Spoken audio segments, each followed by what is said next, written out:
એના પ્રજા વિરોધી નિર્ણયોથી, એના વહીવટથી, ભ્રષ્ટાચારથી દેશની પ્રજા મક્કમપણે એ નિર્ણય તરફ જઈ રહી છે કે આ વખતે ભારતીય જનતા પાર્ટીને કાઢો। અને એવા સંજોગોમાં રાજ્યના ભારતીય જનતા પાર્ટીના નેતાઓ હેબતાઈ ગયા છે, ડરી ગયા છે, ભગવાઈ ગયા છે।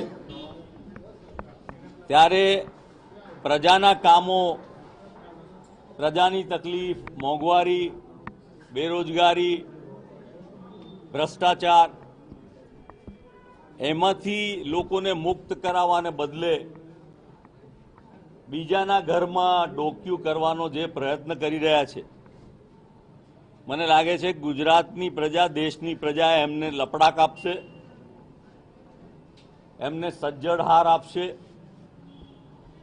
અને જે પ્રકારે 5 રાજ્યોની ચૂંટણીમાં એમની હાર થઈ છે, એ જ પ્રકારે ગુજરાતમાં એમને જબરજસ્ત પછડાટ મળવાનો છે। ત્યારે આવા નિવેદનો કરી રહ્યા છે।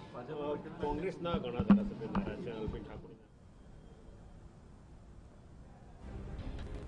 કોંગ્રેસ પ્રદેશના પૂર્વ પ્રમુખ ભરતસિંહ સોલંકીએ ભાજપ સરકાર પર અને રાજ્યની અને કેન્દ્રની મોદી સરકાર પર સીધા પ્રહારો કર્યા। 5 રાજ્યોમાં જ્યાં ભાજપની કારમી હાર થઈ છે અને તે પહેલા ભાજપ આ પ્રકારના નિવેદનો કરી રહી છે। લોકસભાની ચૂંટણી પહેલા ભાજપ તૂટશે તેવું પણ અગાઉ તેઓ નિવેદન કરી ચૂક્યા છે।